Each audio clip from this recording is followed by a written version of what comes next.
नमस्कार विद्यार्थी मित्रांनो, तर आज आपण या व्हिडिओमध्ये अत्यंत महत्त्वाचे चालू घडामोडीचे प्रश्न बघणार आहोत।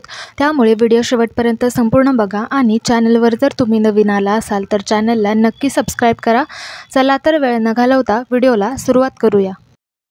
तर मित्रांनो, पहिला प्रश्न आहे, आयुष्यमान भारत योजनेची वयोमर्यादा 70 वरून किती वर्षे करावी अशी शिफारस आरोग्य व कुटुंब कल्याण विषयक समितीने केली आहे? पर्याय आहेत 60, 65, 63 आणि 67। तर या प्रश्नाचं योग्य उत्तर आहे पर्याय क्रमांक ए 60 वर्षे।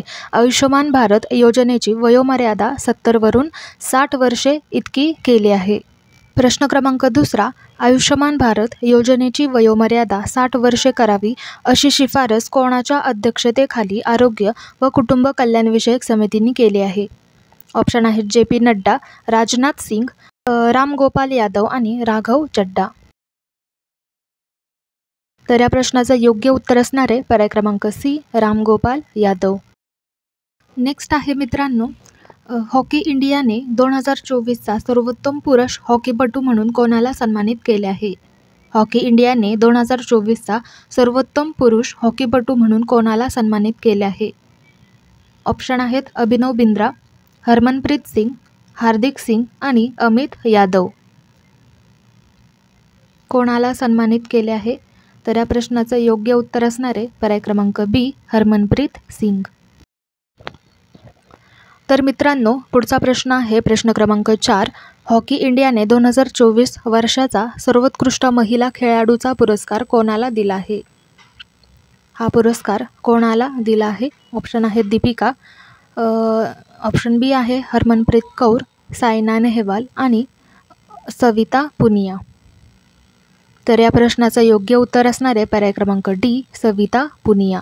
हॉकी इंडियाने 2024 वर्षाचा सर्वोत्कृष्ट महिला खेळाडूचा पुरस्कार सविता पुनिया यांना दिला आहे।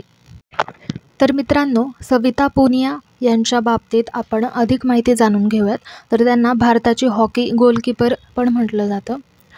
तर सविता पुनिया या भारताच्या महिला हॉकी संघाच्या प्रमुख गोलकीपर आहेत। त्यांचा जन्म 11 जुलै 1990 रोजी हरियाणामधील भारत या एका छोट्या गावात झाला। त्यांच्या कुटुंबाने आणि आजोबांनी त्यांना हॉकी खेळण्यास प्रोत्साहन दिले। तर त्यांच्या करिअर आणि योगदानाबद्दल माहिती जाणून घेऊयात। खूप महत्त्वाचा असा पॉईंट आहे। याच्या पुढे पण मी पुरस्कार तुम्हाला त्यांना दिलेले पुरस्कार मी त्याची माहिती देणार आहे। तर आता बघूयात, सविताने 2008 मध्ये भारतीय महिला हॉकी संघात पदार्पण केले। 2016च्या रिओ ऑलिम्पिकसाठी त्यांची निवड झाली होती। 2021 मध्ये टोकियो ऑलिम्पिकमध्ये त्यांनी आपल्या अप्रतिम बचाव कौशल्याने भारताला उपांत्य फेरीपर्यंत पोहोचवण्यात महत्त्वाची भूमिका बजावली।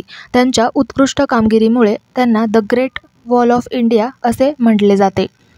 तर याला अंडरलाईन करा, the great wall of India, हे तुम्ही नोटबुकमध्ये लिहून घेऊ शकता।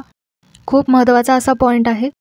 तर मित्रांनो, खूप महत्त्वाचा असा पॉईंट आहे पुरस्कार आणि सन्मान। तर 2021 मध्ये त्यांना अर्जुन पुरस्कार मिळाला आणि 2024 मध्ये FIH महिला goalkeeper of the year. Savita Punia भारतीय महिला हॉकीच्या इतिहासात एक आदर्श खेळाडू ठरल्या आहेत। त्यांच्या मेहनतीमुळे अनेक तरुण खेळाडूंना प्रेरणा मिळते। नेक्स्ट क्वेश्चन आहे, कोणत्या वर्षाच्या विश्वविजेत्या हॉकी संघाला ध्यानचंद जीवन गौरव पुरस्काराने गौरवण्यात आले आहे?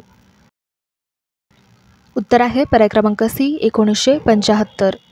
1975 या वर्षाच्या विश्वविजेत्या हॉकी संघाला ध्यानचंद जीवन गौरव पुरस्काराने गौरवण्यात आले आहे। प्रश्न क्रमांक 6, महिला प्रीमियर लीग WPL मध्ये 1000 धावा करणारी कोण पहिली क्रिकेटपटू ठरली आहे? ऑप्शन आहेत स्मृती मंधाना, नताली स्क्रीवर ब्रंट, हरमनप्रीत कौर आणि आलिया कर। तर या प्रश्नाचं योग्य उत्तर असणार आहे पर्याय क्रमांक बी नताली स्क्रीवर ब्रंट।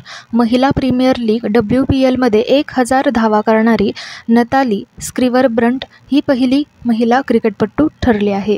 खूप महत्त्वाचा असा प्रश्न आहे मित्रांनो, नोटबुकमध्ये लिहून घ्या।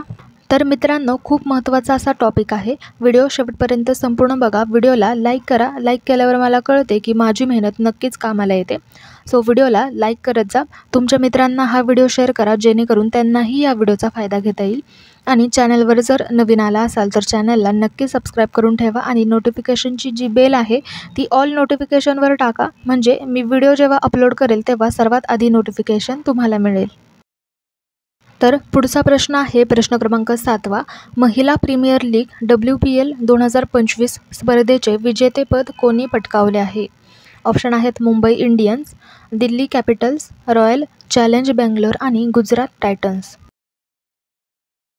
तर या प्रश्नाचं योग्य उत्तर असणार आहे पर्याय क्रमांक ए, मुंबई इंडियन्स. महिला प्रीमियर लीग WPL 2025 स्पर्धेचे विजेतेपद मुंबई इंडियन्सने पटकावले आहे. पुढचा प्रश्न आहे प्रश्न क्रमांक 8. मागील 10 वर्षाच्या कालावधीत भारताकडून किती परदेशी उपग्रहांचे प्रक्षेपण करण्यात आले आहे? ऑप्शन आहे 367, 393, 355 आणि 391. तर या प्रश्नाचं योग्य उत्तर असणार आहे पर्याय क्रमांक बी, 393.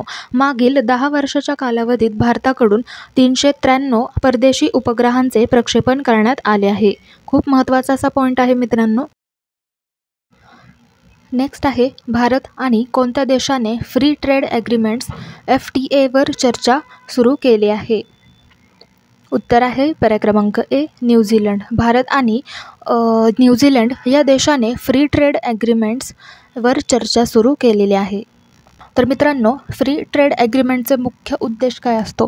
तर पहिला आहे व्यापार सुलभ करणे, म्हणजेच देशांमध्ये वस्तू आणि सेवांचा मुख्य व्यापार वाढवण्याचा त्यांचा असा उद्देश असतो. दुसरा आहे आर्थिक वाढ, उद्योगांना नवीन बाजारपेठ उपलब्ध करून देण्याचा त्यांचा उद्देश असतो. तिसरा आहे स्पर्धात्मकता वाढवणे, म्हणजेच उत्पादन खर्च कमी करून उद्योगांना अधिक स्पर्धात्मक बनवण्याचा त्यांचा उद्देश असतो. चौथा आहे विदेश गुंतवणूक आकर्षित करणे, म्हणजेच FTAमुळे कंपन्यांना गुंतवणुकीसाठी अनुकूल वातावरण मिळते. तर असं आहे त्याच्या मागची माहिती, तर ही सुद्धा नोट डाऊन करू शकता तुम्ही. तर मित्रांनो, पुढचा प्रश्न आहे प्रश्न क्रमांक 10. हा शेवटचाच प्रश्न आहे. तर इंटरनॅशनल मास्टर्स लीगची ट्रॉफी इंडिया मास्टर्सने जिंकली असून त्याचा कर्णधार कोण आहे? त्याचा कर्णधार कोण आहे? ऑप्शन आहेत इरफान पठाण, युवराज सिंग, अंबाती रायडू आणि सचिन तेंडुलकर. तर या प्रश्नाचं योग्य उत्तर असणार आहे पर्याय क्रमांक D, Sachin Tendulkar. International masters लीगची ट्रॉफी इंडिया मास्टर्सने जिंकली असून त्याचा कर्णधार सचिन तेंडुलकर हे होते. तर मित्रांनो, हे होते आपले मराठी करंट अफेअर्सचे अत्यंत महत्त्वाचे प्रश्न. व्हिडिओ कसा वाटला कमेंट करून नक्की सांगा आणि चॅनलवर जर तुम्ही नवीन आला असाल तर चॅनलला नक्की सबस्क्राईब करा. हा व्हिडिओ तुमच्या मित्रांना शेअर करा, ज्यामुळे त्यांनाही या व्हिडिओचा फायदा घेता येईल. तर मी असेच नवनवीन व्हिडिओ घेऊन येत राहील. तुम्ही मला कमेंट बॉक्समध्ये सजेस्ट करू शकता की मी कोणत्या टॉपिकवर व्हिडिओ बनवला पाहिजे, त्यावर मी नक्कीच व्हिडिओ घेऊन येईल. तर भेटूया अशाच महत्त्वपूर्ण व्हिडिओसोबत. जय हिंद.